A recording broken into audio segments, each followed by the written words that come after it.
Hello दोस्तों, मैं फिर आपके बीच आ गया हूँ, आपका हलिक। तो दोस्तों देखिए, चीटिंग तो करना नहीं चाहिए और भगवान श्री कृष्ण कहते हैं कि दूसरे का हिस्सा खाने वाला तो दरिद्र ही होता है। तो इससे रिलेटेड आइए एक कहानी सुनाता हूँ आपको।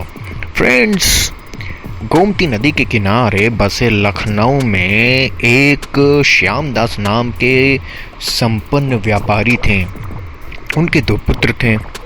उनकी पत्नी का देहांत हो गया था, परंतु बच्चों की परवरिश करने के लिए उनमें कोई भी दिक्कत ना, इसलिए उन्होंने दूसरा विवाह नहीं किया था। उनके दोनों पुत्रों के स्वभाव जस्ट ऑपोजिट थे, एक दाएं जाता तो एक बाएं। उनका बड़ा बेटा रामू गलत प्रवृत्ति रखने के कारण बहुत ही बिगड़ गया था, धन का बहुत लोभी था, परंतु उनका छोटा पुत्र बहुत ही विवेकी था, इसलिए उसका नाम भी विवेक था। वो प्रसन्न चित्त रहता था, दूसरों के कष्टों के निवारण के लिए मददगार रहता था और वो एक अच्छा तैराक भी था। अब गोमती बगल में तो तैरना तो सीख ही लोगे बच्चे। खैर, तैराकी का उसका शौक काफ़ी प्रबल था और वह उसमें काफ़ी टाइम भी देता था यार। वो अपने पिता के कामों में भी बहुत रुचि रखता था और वो सीधा, सरल और नेक दिल इंसान था। साथ ही उसने अपने बड़े भाई पर गहन श्रद्धा एवं पूर्ण विश्वास भी था। यही गच्चा खा गया बच्चा। खैर, श्यामदास ने अपनी वृद्धावस्था को देखते हुए अपनी वसीयत बनाकर अपने सहयोगी मित्र के पास रखवा दी।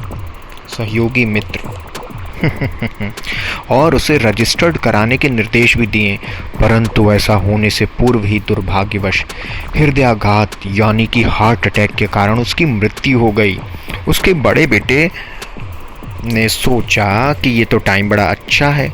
उसने पिता के मित्र को येन केन प्रकार ऋण मतलब रिश्वत खिला के अपनी ओर मिला लिया और वह वसीयत हथिया ली एवं अपने पिता के हस्ताक्षर युक्त कोरे कागज पर नई वसीयत बनाकर पूरी प्रॉपर्टी हथिया ली। मेरे भाई, सब गहने संपत्ति, मकान, ज़मीनें सब अपने नाम लिखवा लिया। अब ये लिखवा लिया तो क्या करें हैं। विवेक के हितैषियों ने कहा कि चलो भाई, न्यायालय चलो, जाओ न्यायालय, इसकी वाट लगा देते हैं। परंतु उसका भगवान जगन्नाथ जी पे बड़ा विश्वास था। वो जगन्नाथ टेम्पल जाता था रथ यात्रा में, वो पूरे रथ यात्रा में नंगे पांव रथ खींचता था, प्रसाद ग्रहण करता था। उसने ईश्वर से प्रार्थना की और चुपचाप रह गया। विवेक अपने सीमित संसाधनों में ही अपना गुजारा कर लेता था, किसी प्रकार से वो काट ही रहा था। इस घटना के बाद दोनों भाइयों में पूर्णतः संबंध विच्छेद हो गया, दुश्मनी हो गई, मनमुटाव बढ़ गया। उसके बड़े बेटे ने अपने विवाह में भी विवेक को नहीं बुलाया, बड़े भाई ने छोटे भाई को अपनी शादी में नहीं बुलाया। कुछ वर्षों बाद बड़े भाई को पुत्र रत्न की प्राप्ति हुई, परंतु सभी समारोह में विवेक की उपेक्षा ही की गई, बुलाया ही नहीं यार उसको।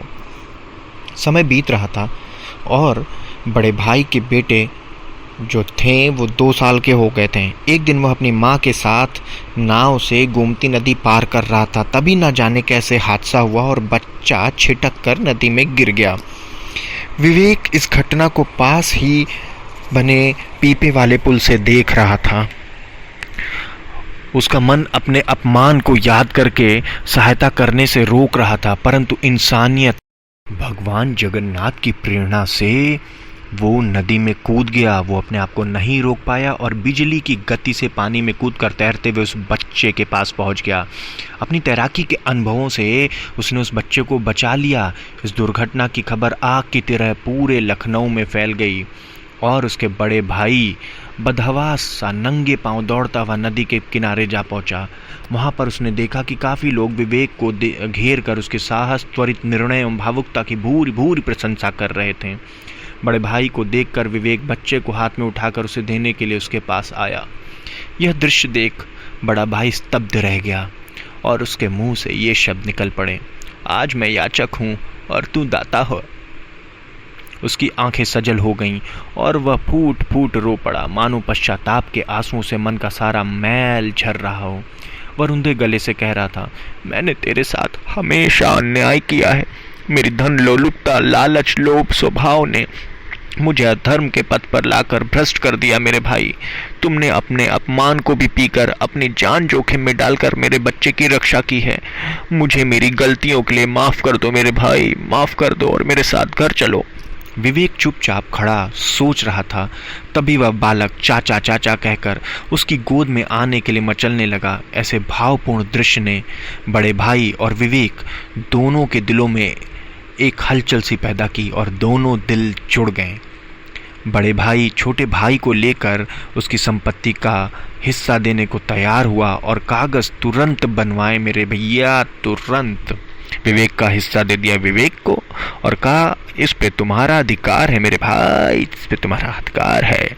साथ ही यह भी कहा कि तुम्हारा अधिकार तुम्हें देकर भी मैं अपने पापों से मुक्त नहीं हो सकता। यह सुनकर विवेक ने अपने बड़े भाई के सम्मुख हाथ जोड़कर कहा कि भाई, अब मेरे मन में किसी भी प्रकार का दुर्भाव नहीं है। आप भी अपने नकारात्मक विचारों को हृदय से निकालकर पॉजिटिविटी अपने अंदर में भर लें। यही हम दोनों के जीवन का सच्चा प्रायश्चित होगा। तो भैया, लोभ लालच के चक्कर में मत फंसिए। तुलसीदास जी ने रामचरितमानस में लिखा है, काम क्रोध मद लोभ सब नाथ नरक के पंथ।